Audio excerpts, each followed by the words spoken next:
All right. Hey, welcome to This Week in Pharmacy.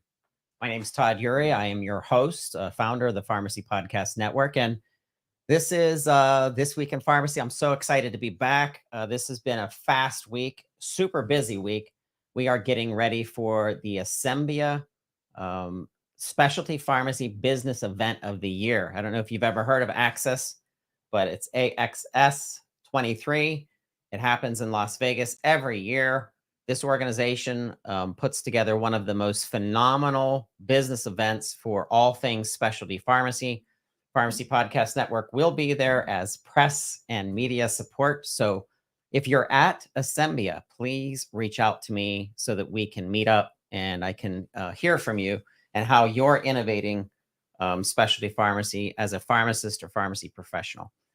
Thank you so much for joining TWIRx. This is um, a show for all things what's happening in pharmacy. Obviously, we can't cover everything, or it would be a 12-hour show like Joe Rogan, but we try to keep this to an hour. So I have a packed episode today with 4 amazing guests doing nothing but innovating the world of pharmacy care. I want to give a shout out to our sponsor today, which is Dexcom. Dexcom is a leading continuous glucose monitoring system that tracks your glucose levels and throughout the day and night, giving readings and smart device system data so that your pharmacist and physician can work together to assure that your pharmacy and pharmacist and diabetes care is at maximum delivery of what technology is doing for us. I think it's phenomenal how far it's come. I entered pharmacy 2004.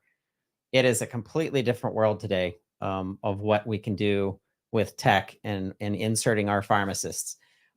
We have a packed episode today. We're going to be talking with Leaky, who is a returning guest on Pharmacy Podcast from 4 years ago. We're going to be talking with Vince King, Cyrillic Dvorsky. They're both from TailorMed. And then we're going to round out the show today with Eric Speck. Dr. Speck is with RPH Ally, Pharmacist Support Director. Go RPH Ally. If you're not part of the RPH Ally network, if you're listening to the podcast and you're not watching us live streaming on YouTube and Twitter, and I think LinkedIn, although we might have broken that link this week, definitely look up rphally.com. But I'm going to get into the show. I want to start out with some news, and I want to talk about the FDA. And the FDA had a warning, and they said there was some risk of overheating devices of the Freestyle Libre glucose monitors. And this could cause some big problems for patients who have integrated this technology into their lives in diabetes management. There have been, they said, 7 fires, which created some injury for patients, and they're concerned. This is a concern for us as healthcare providers and us as a communications and publication company that focuses on pharmacists and pharmacy care. So I want to hear from pharmacists who are diabetes educators and who focus on diabetes as a part of your practice.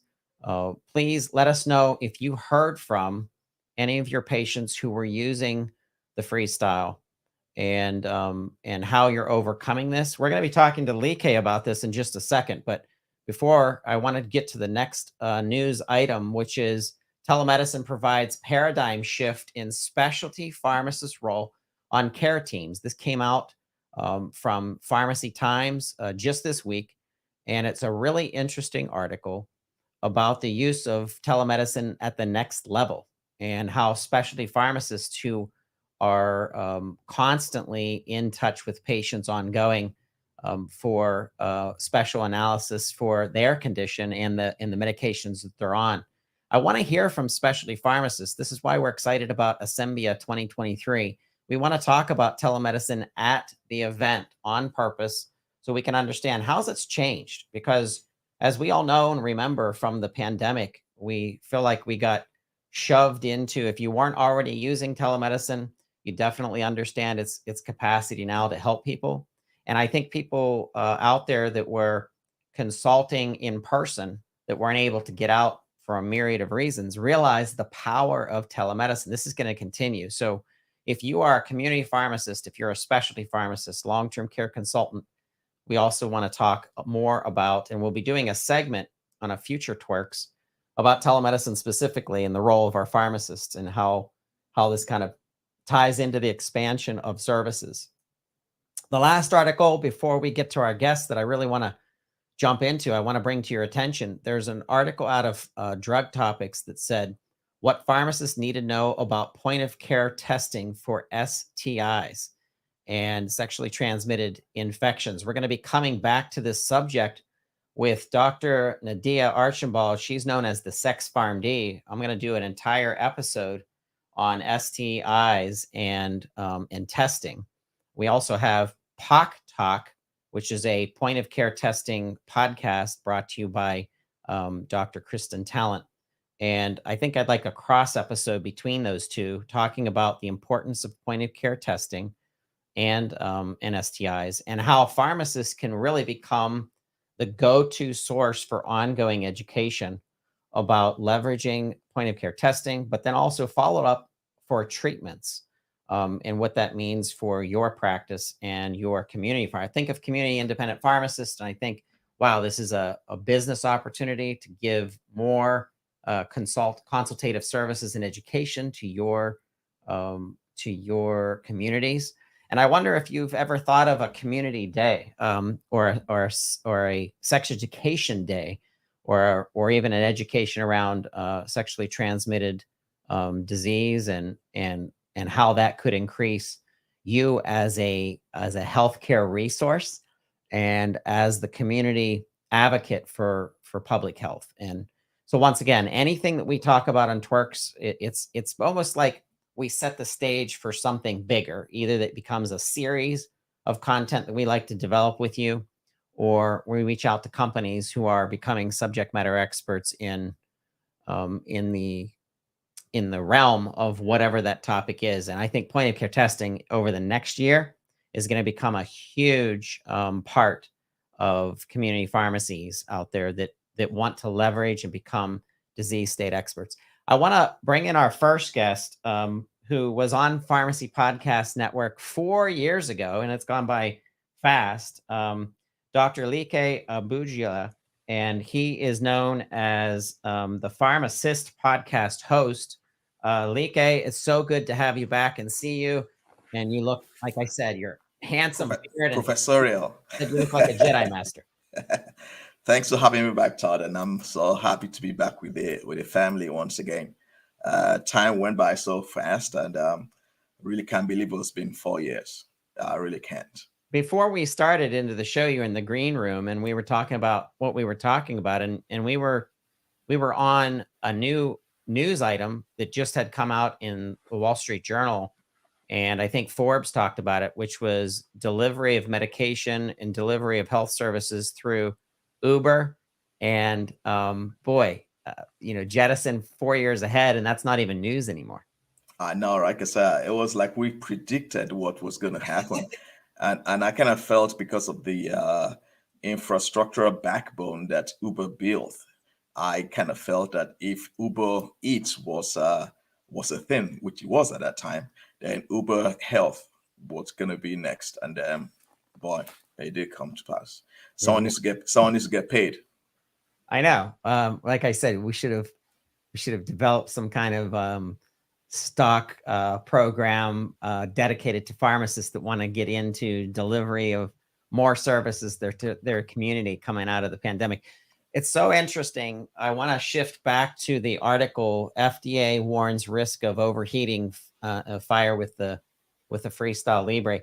So as a pharmacist who has concentrated in diabetes and treatment, let's talk about this. What do you think as a pharmacist you can do when you see an article like this to come out to also notify some of your people and patients that are using this technology? But how does a pharmacist, how does a community pharmacist or a consultant pharmacist best navigate something like this? Great.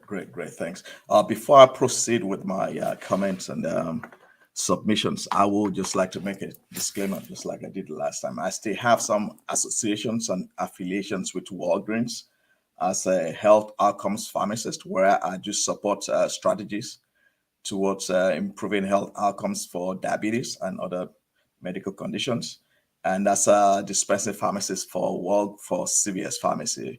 But primarily today, I'm actually talking as a host, co-host of a Kaizen Pharmacist, and founder and principal consultant of Linguistics Consulting Group.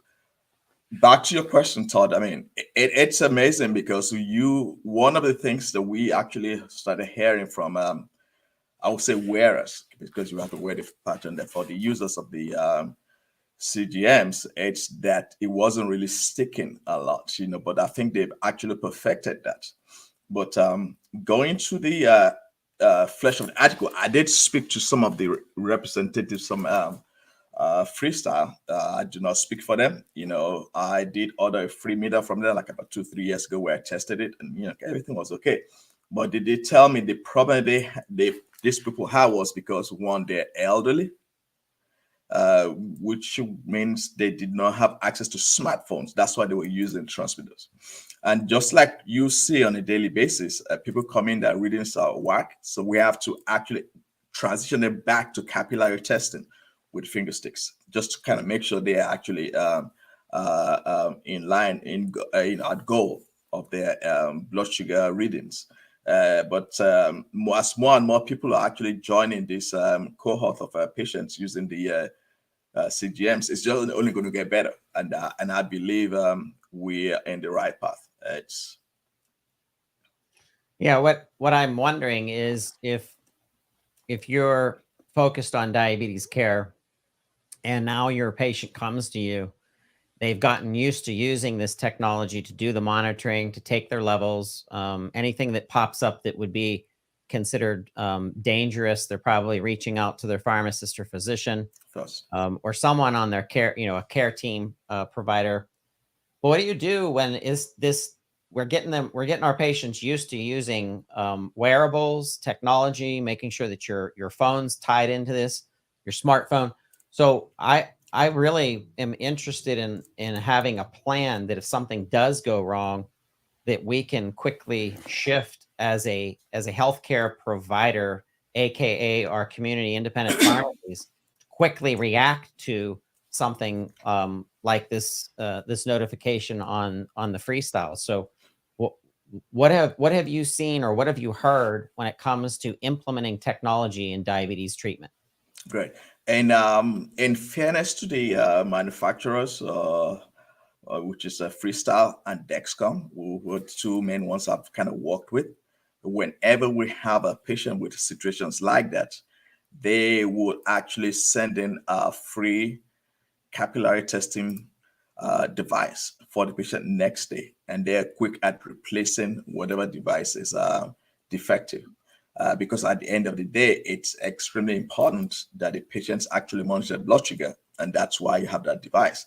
And in a way to actually encourage them to keep using it, I actually recommend using your smartphone if you do have one. Right now, as we know that smartphones are ubiquitous, almost everyone has them, but not everyone knows how to use them. So we continue to educate our patients. But like I said, the primary focus for me at my practice when a patient presents a situation like that is to make sure, one, we determine the blood sugar level at that point in time, and then we can figure out how to get a replacement device from Freestyle and Dexcom. But right now, I think the issue that FDA actually announced was with the Freestyle Libre 14-day and Freestyle Libre 2. There's a Freestyle Libre 3, which does not really have, where they have not actually reported the issues with Freestyle Libre 3. But in appreciation of Freestyle, they've been able to replace these devices with patients. And I think the problem came from people using other USB chargers. Just like we have with our cell phones, that happens sometimes where you find a generic charger, which is USB, put your phone in it and it heats up without actually delivering a charge. And I think that's what, so now their recommendation is to use the yellow USB bought and charged that actually came with the device, not to outsource it. And if anything happens, they're free to, they will replace it. But like I said, the primary thing with patients at the point of care is to make sure we stabilize them and get them back into believing in wearables. I mean, it's with the elderly patients over 65 years of age, it's still a struggle to get them to embrace technology as it is. I appreciate your insights, because I think of how quick you could react if you had something on the shelf, whether it's an upgraded model, like you're saying, Model 3, or if you had a Dexcom standing by that you could get implemented quickly, so that you don't have people that don't have those metrics that they've gotten used to it. I know I'm a creature of habit as well. I do things very similar. It takes a long time for me to change a habit. As an example, this stupid camera that I'm looking at right now is a new camera because our other camera broke like 3 days ago, and we knew TWIRx was coming. So now I don't have the cool change ability like we had before, which it was fun. But we do support patients in real time, though. Like I said, most times when things like that happen, we call freestyle Dexcom. They do actually authorize a replacement immediately, and then ship the quote unquote replacements to the pharmacy. So, but at the same time, most times when the patient presents with that issue, we don't know the last time they had a reading. So we actually resort back to capillary testing at point of care to make sure they're okay. Then we'll actually present them with a free replacement, which will be returned, sent back to us by Freestyle or Dexcom next day. So in your work, what is the biggest challenge getting people to implement these technologies in the beginning? Is it the fear of usage of technology? Is it getting used to it? Are you trying to introduce the app from the phone? Like, what have you experienced in getting people to understand the importance of measurement? I think it's a combination of factors. One is the fear, and the second one is the fear of failure. When you have people on insulin pumps, it becomes extremely critical to make sure they get accurate blood readings. So, but for most of my patients who are elderly over 65, I guess fear of technology is still one of the factors that we have. Even with text messaging, they will tell you, do not text me because I cannot respond to it. But most of the text messages that we actually send to them is just informational, not necessarily requiring a response. So that's kind of hard in itself. We have to explain to them. So, I mean, just like my kids have TikTok and all that, I don't have TikTok. So, and I remember when I said it to my son, he said, "What do you know about TikTok?" I'm like, "Okay, because I'm your dad, don't mean I do." But then it's just like that, because I'm beginning to embrace Instagram and TikTok because we can actually use it for pharmacy. Exactly. But prior to now, I never felt there was a need to do that. And that's the same way our senior citizens feel that I've existed so long with phone calls. I don't want text messaging service. I don't want anything else. So we're trying to break down that barrier. And that's where the children and the grandchildren actually come in to help them understand and stabilize these patients and make them understand that technology does actually help and support what you already do. I really appreciate what you're saying, because it's almost like we are customizing treatment to the generation. How are we delivering baby boomer, Generation X, Generation Z? How are you delivering education and insight and patient engagement through the generational difference? I think that's interesting. That sounds like a future TWIRx episode, Leaky. Definitely, So I'll be back for that. you can't come back in 4 years. You got to come back sooner than 4 No, years. again, sooner than 4 years. Sooner than 4 years. Pandemic kind of messed us up, but Yes. we're back in full force. Well, I am excited that I got to see you. I appreciate you. You're a champion for patients. We need more Dr. Lee Kays out there. So I wish you the best. And like I said, let's get together sooner than 4 years from now. Definitely. Todd, thanks for having me back. I really do appreciate the opportunity to be part of the family. Thank you very much. Take care. All right. So think about that. Generational care, and how what generation you're a part of has a big impact on how fast a patient accepts care.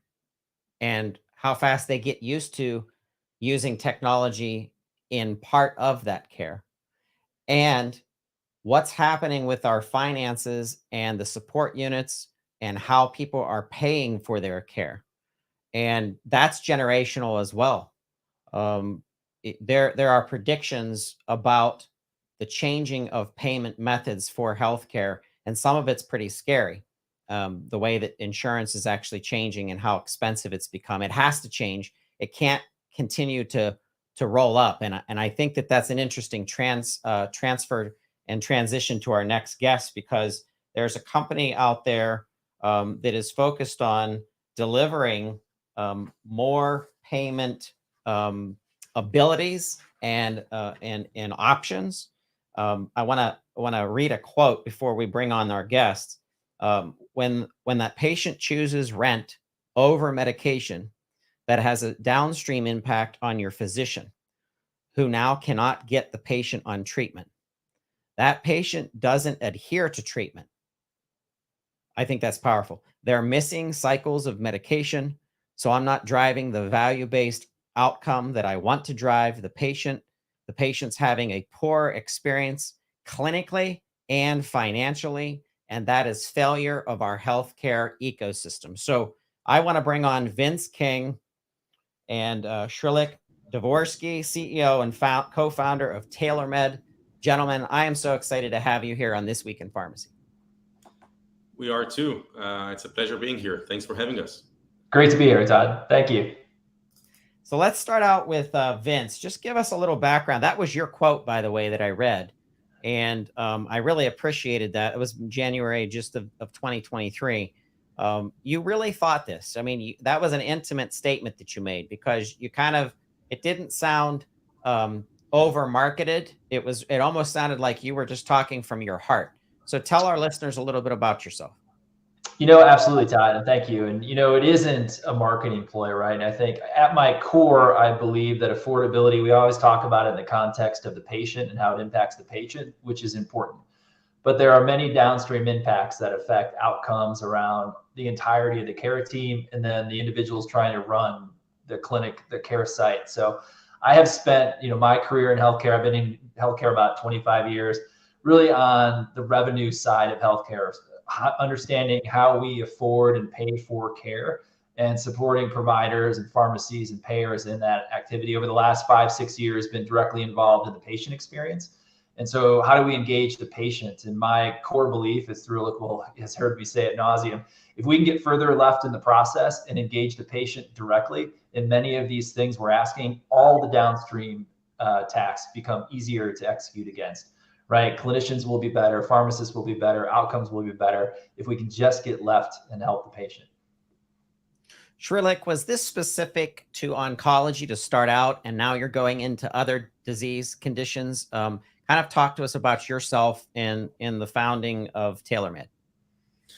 Yeah, I would say to start with, it was back in the day. So I co-founded TailorMed about 5 years ago with Adam, our CTO, and my co-founder. And we weren't where we saw the biggest, most pressing problem, but one that had some adoption and understanding behind the financial challenges that patients are experiencing. And that was oncology. High cost, high prevalence condition, cancer centers in the community and in hospitals. We're trying to put together programs to address patients' financial needs. One, to have financial toxicity alleviated for those patients, but two, to be able to provide the care, but also be financially reimbursed. And this is where we started. I have to say, I was not expecting that 5 years afterwards will be as broad as we are.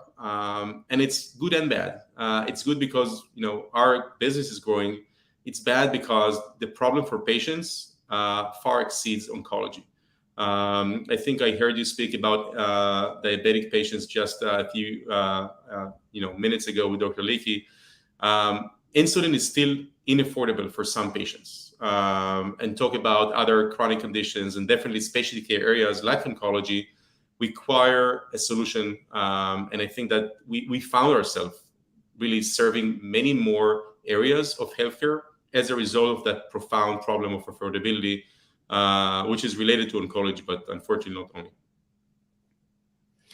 Vince, I want to ask you, if I'm a pharmacy owner, I'm listening to today's episode, and I wonder, hey, how do I, as a pharmacist, as a pharmacy owner, how do I work with TailorMed? Tell me how that works. So great question, Todd. And, so the good and the bad that's come out of the pandemic is that the pharmacist is even more critically participating in our treatment, in our care than he or she ever has historically, right? They've always been there. I don't know that they've gotten the recognition that they deserve for being a part of treatment plans and part of the care team. The bad news is nothing left their to-do list when all this started happening to them during the pandemic, right? So when we think about partnering with pharmacists and how we can help them solve this problem, right? We think about data and can we take a look at patient populations to prioritize the right patients to get engaged with, to find the right assistance under the right circumstances, and then automating those tasks so that we can take as much out of the keystroke workflow as we can for them. Because oftentimes the provider is relying on them to solve this gap in affordability for their patient.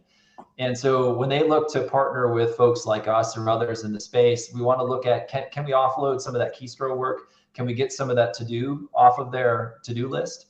And can we help them prioritize the right patients at the right time for the right foundations or dollars or grants or whatever the appropriate assistance is?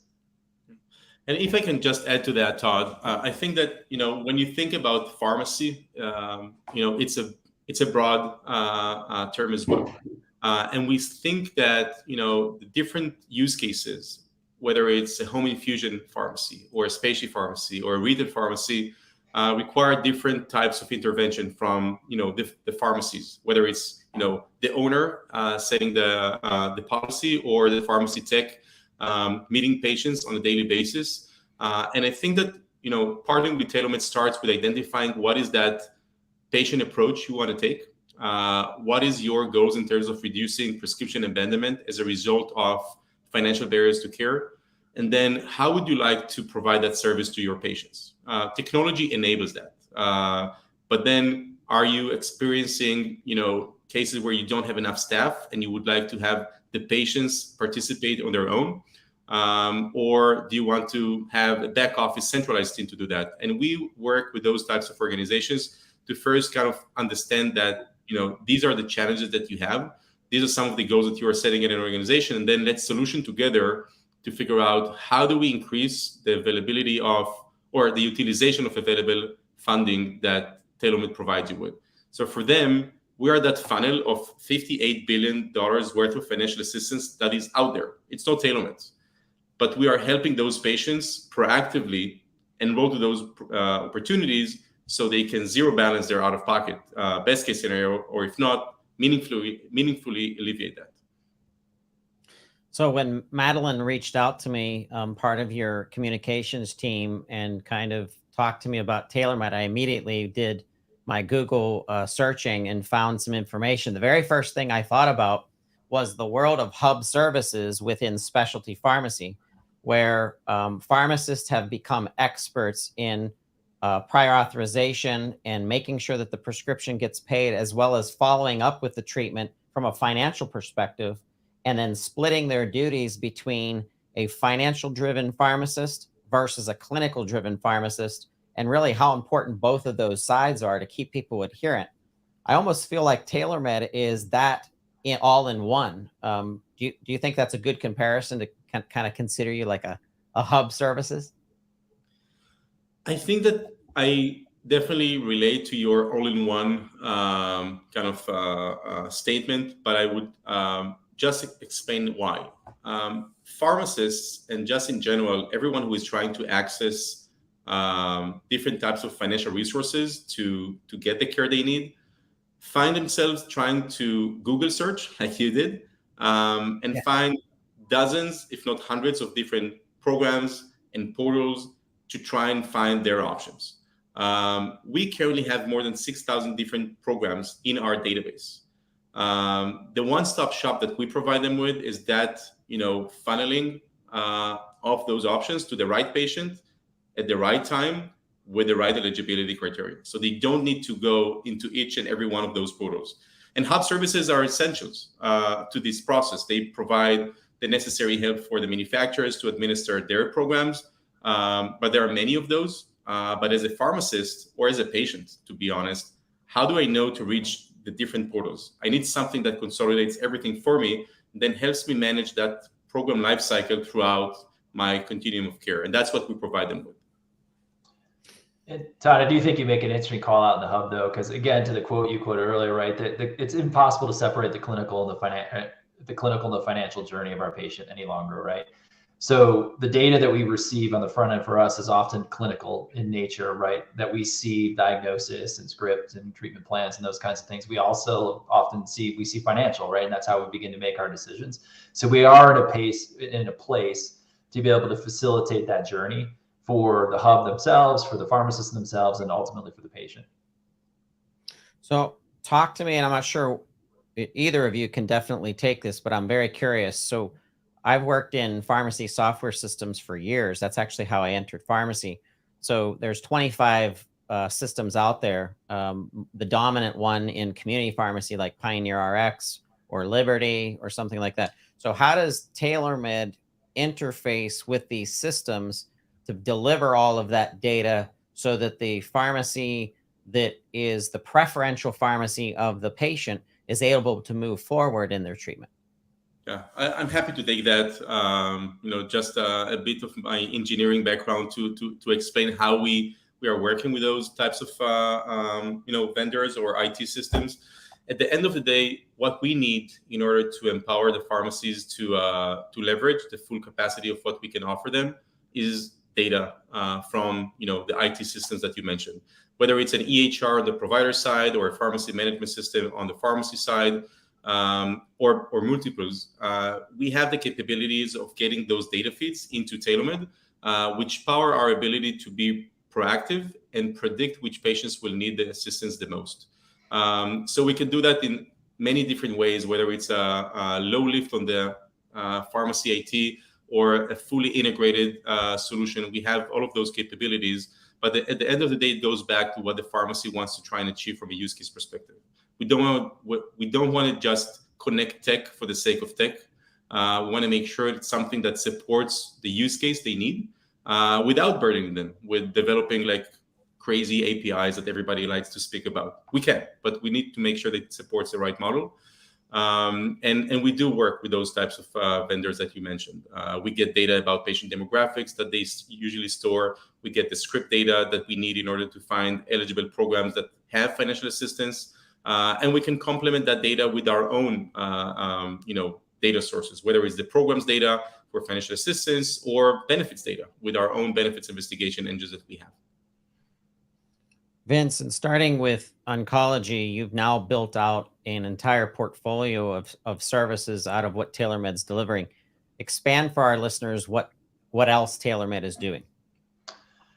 So it's a great question, right? And so oncology was a natural starting point for us, and in many cases, it was the bellwether on financial impacts to outcomes, right? Everybody understood it's not only the devastation a cancer diagnosis can have clinically, but also financially. So it was a logical place to start, and that's where the hands were on keyboards trying to solve this problem.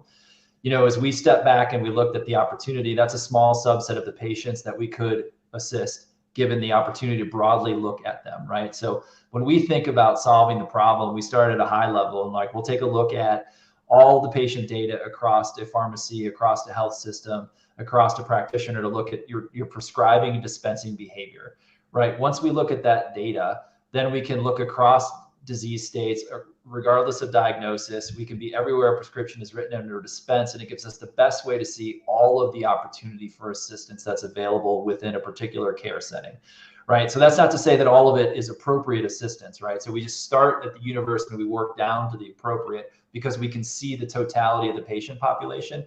And then that allows us to risk stratify those patients, right? So we can take a look at patients based on the benefits and the out-of-pocket estimation that TWIRx just mentioned.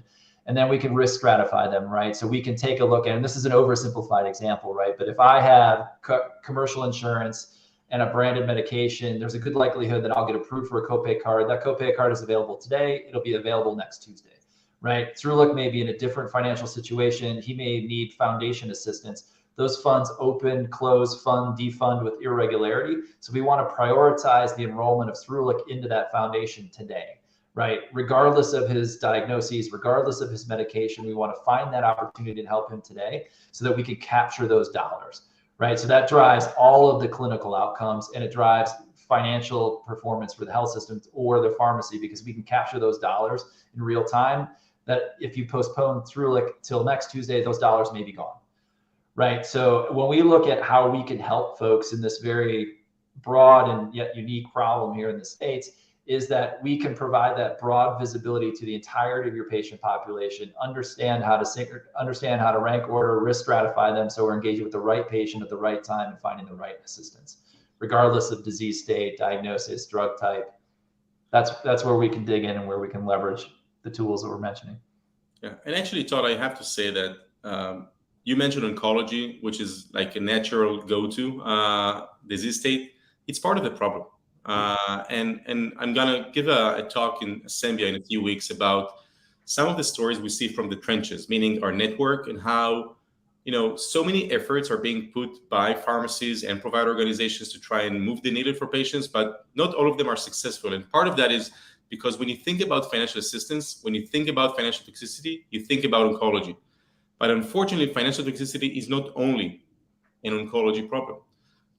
Think about someone who has anticoagulation drugs or a cardiovascular drugs or even an inhaler. Their out of pocket for every refill can be hundreds of dollars. And the prescription abandon rate for that will be above 25%. When pharmacies think about financial assistance, they need to think about their entire patient population. And they need to build programs, which is harder, I get it, but they need to build programs where they serve all patients in all disease states. Who's the customer? I know that it's the patient ultimately, but who's paying TailorMed in order to deliver these services? So the only customer is not the patient. The patient is the beneficiary of that service. Pharmacies look at financial assistance as a way to serve their patients better, but also to reduce prescription abandonment. Providers, whether it's health systems or specialty practices, want to do that for the benefit of their patients, but also because they are seeing write-offs and uncompensated care. And those are the reasons that we are partnering with those organizations that not only use TailorMed to address medication affordability and provide better patient care, but also they are made financially whole. And we are really helping them see financial performance improvements in a very meaningful way. They are our customers. Are you communicating this to pharmacists and pharmacies directly? And I understand you're going to Zambia, which is amazing. We're going to be there as well. And I think you belong in specialty initially, but give me an idea of how you're teaching pharmacists, pharmacies about TailorMed. Is it the community pharmacist? Is it specialty initially? Obviously, that's probably the sweet spot to start, but talk to us about, how you're getting this messaging out. So initially, specialty makes sense, and we have a very big footprint in specialty pharmacies. Some of the largest specialty pharmacies are already using us in order to help their patients. Retail, home infusion, infusion pharmacies are all part of the network, and educating them starts with, first of all, understanding, as Vince said before, their universe of prescriptions, where they currently deploy technology or teams or do not, in order to find financial assistance opportunity for their patients. And then learning together what is the right structure of a program for them. Because what will be a good program for specialty pharmacies that have patient financial services teams will not necessarily be the right fit for a retail pharmacy, where the patients will be the one that have to self-serve, and then helping them with a patient experience solution that we can offer will be more appropriate.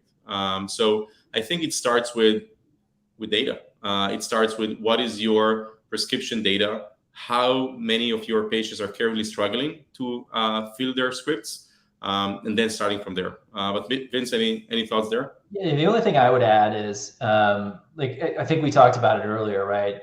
Solving affordability with medication assistance it's not a new tool to address this opportunity, right? It's been around for a while. And the good and the bad news is we've all tried really hard, but we've all tried in our silos, right? So providers have tried to do it themselves. Pharmacists have tried to do it themselves. Infusion, pharmacy, pharma has helped as well, right? And so I think the number one thing we're doing is creating a network of constituents that are trying to solve this together, because we have a fundamental belief that we cannot do it ourselves, right? And I think it's proven in the data, right? So many of the ways that we're educating is, for example, our network constituents are making introductions to others, like across lines. So pharma introducing us to pharmacy or vice versa to say, hey, there's an opportunity for us to collaborate here and work better. We can serve more patients. We all win in this scenario, right? No one gets hurt if we help the patients get on therapy more quickly and help them adhere to therapy, right? That is one of the most fun things to talk about here is anybody in the value chain wins, right? There's no one that has disproportionate share or other, potentially negative outcomes. So the number one way is talk to our network constituents, and that they get it like almost immediately, right? When we start talking about it in this context, there's an aha moment for them. And then it's, standard go-to-market, right? Where we are talking about creating education, creating material, being very transparent in the data we use and how we get to the places where we understand how we can help, and being very transparent in how we do what we do. And there's just a natural conversation that comes from there. If you're listening, you want to learn more, go to TailorMed.co. Once again, that's Tailor, TAILOR med, TailorMed.co. So when is your presentation? I'll be showing up in Vegas around May 1st. I'll be there till May 4th. When is your presentation, Shrilly? Yeah, so let me pull up the exact date. You're coming off guard here for a second. That's gonna be May 3rd, Wednesday, at 1:45 p.m. Okay. And it's not gonna be about us. It's just gonna be about pharmacies who are part of our network, and some of the fundamental issues that we are seeing that are not allowing them to reach as many patients and the funding that is available for those patients that they can, and some of the learnings that we've had. So it would be great to to see you guys there. We'll be there. I'd like to get a quote from one of you as well. We're gonna a shout out to the team at Assembia. They're wonderful to work with. I think they're putting us at a special media location by the pool, and guess what's by the pool? The bar. So you put the bar, the pool, and podcasting. That's my jam. I'll stay there the entire time. John, I think there's your quote right there. Pool, bar, podcast. Join us at 2023 in Las Vegas. There you go. That's the commercial. I have to have Brady mix that up. And Brady, does that sound like a good commercial? Yes or no? Sounds fantastic. Pool, bar, podcast. Let's go. No, it's going to be fun. When I go there, it's a fire hose of information. If you've never been to Assembia and you want to get deeper into specialty care, as well as technology, there's a tremendous amount of technology companies that show up there. This is the place to go. So excited about the upcoming event. Excited that TailorMed was introduced. A shout out to your PR and communication team for bringing this to our attention. I'd like to actually unpack this and start digging down into specific disease states and how you're helping pharmacies to manage that and start bringing in some of your expertise. So we're going to have you back. But gentlemen, I really appreciate this time and you spending time with us in This Week in Pharmacy. It's been a pleasure, and would be happy to come back and share some more stories from the trenches about how we can help pharmacies help their patients. Absolutely. Yeah, appreciate the opportunity, Todd. Keep doing the good work, man. Appreciate it. Thank you. You guys have a great weekend. We'll see you in Vegas. All right. Be well. Thank you. All right. Hey, if you're listening right now and you have solutions that are tied into payment and helping to ease payment issues, please give us a shout out, give us a tweet, go to Instagram, go to LinkedIn. We're all over the place. You can find us if you go to pharmacypodcast.com, obviously. But we care about you. We care about the care that you deliver as a pharmacist. And we want to hear, this is how we learn about things, to talk about and to expand and to network. And really, it's about the network more than anything. That is a key word in our next guest, is the word network, and the strength of a network, the strength to come together as a profession and be trusting of each other in the fact that we don't have to always agree on everything, but we do have to work together to make sure that the patient gets the services that they need. And there are so many pharmacists that are passionate about pharmacy care. RPH Ally has been an amazing partner of the Pharmacy Podcast Network, and bringing more pharmacists. We're starting to see multiple pharmacists have shows with Dr. Walker, and then come over to Pharmacy Podcast and deliver more content. Before our guests, though, I want to give a shout out to Dr. Jake Nichols. He's the author of Unfit for Recovery. I'm about just beginning this book. If you want to understand opioid use disorder and treatment and what someone went through, Jake is passionate. He's sincere. He's intimate with his readers. He gets into some of the weeds of what he experienced. Once again, Unfit for Recovery. If you can't see this book and you're listening to the podcast, look it up. Just Google Unfit for Recovery by Dr. Jake Nichols. It's a eye-opening book because it gives you the perception of what it's like to go through recovery in treatment, and how Jake felt that he wasn't even worthy of treatment, and he's a provider. So it was another layer of treatment, and this is special to us because opioid use disorder was part of my career growth in healthcare as a communicator, as I worked in that space, specifically marrying emergency room treatment, being some, patients being Narcan, people being Narcan, and then putting them into treatment immediately, and being able to make that as seamless as possible. The disruption of that to a person's life. We have to have passionate providers, and we do have a passionate provider coming on next. I'm excited to welcome Dr. Eric Speck, PharmD, and he has a business background as well as an MBA, and he is the pharmacist support director of RPH Ally. And Eric, welcome to This Week in Pharmacy.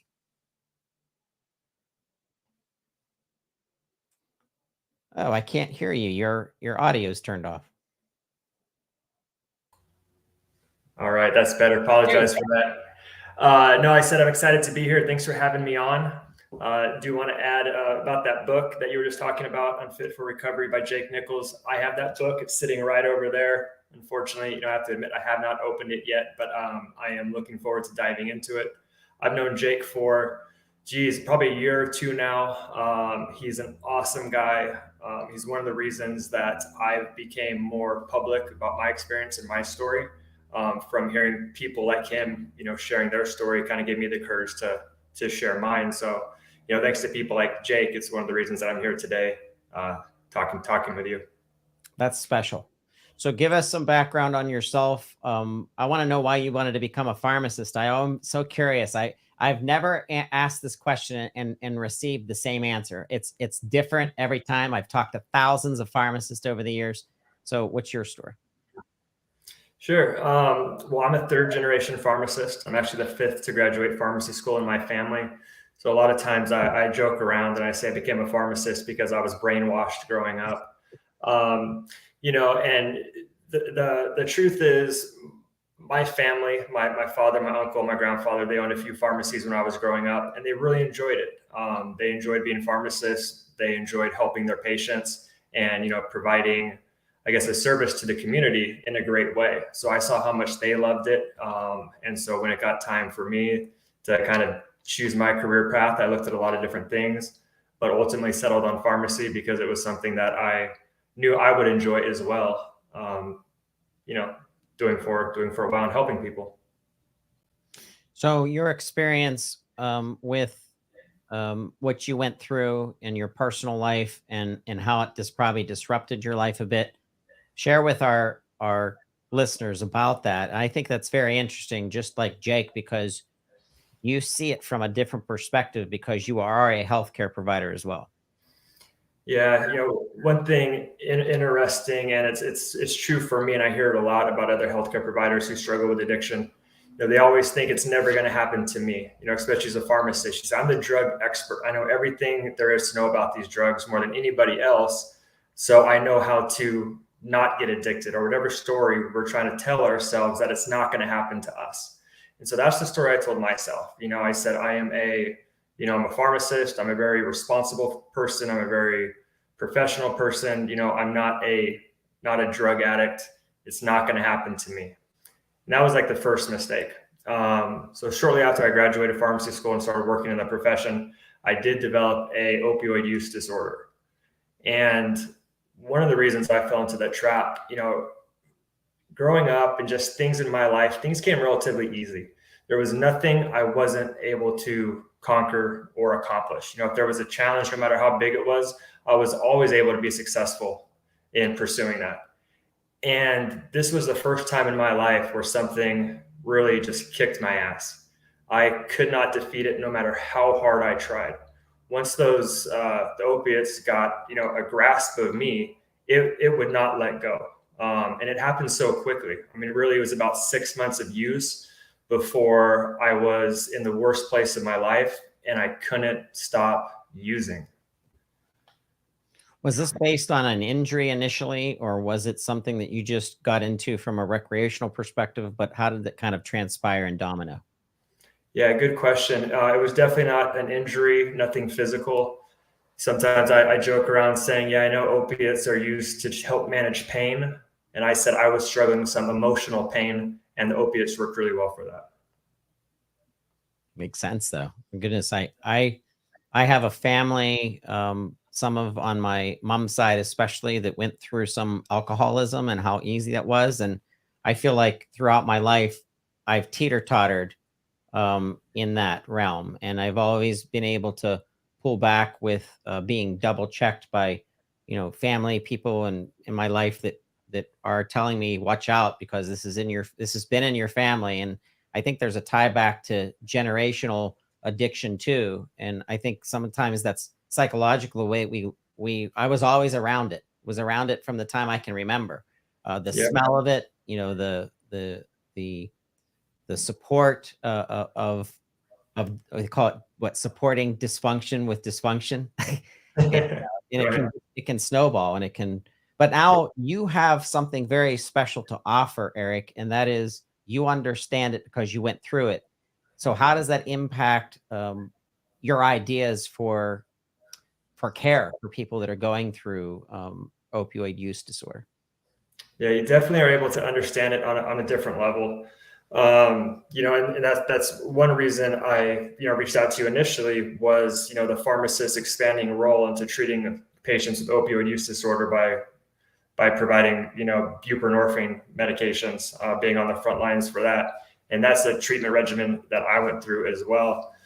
But I never could have imagined in a million years how bad addiction can get. The things that you go through when you're struggling with an addiction, the feelings of depression, insomnia, can't really be described. And I always tell people, think about the worst time in your life when you felt that you were at your worst and at your lowest, and how bad it felt. I say, if you're struggling with an opiate addiction, multiply that worst feeling you've ever had by 1,000. I never would have come close. I never would have thought that in this realm of life that we live as humans, it would be possible to feel that bad and to go through such terrible emotions. And it wasn't just for a short period of time. That struggle sticks with you for a long time as you're working to get clean. So yeah, having gone through it myself, I know how hard it is. And I don't think any person, pharmacist, physician, can truly understand the severity of addiction and what somebody's going through without having gone through it themselves. it is, like I said, 1,000 times, 1,000,000 times worse than I ever could have imagined. So if I didn't go through it myself, I would think, yeah, these patients, they're having a difficult time right now, struggling with their opioid use disorder. And yeah, I get it. It's hard, but I would have really no idea of how hard it actually was.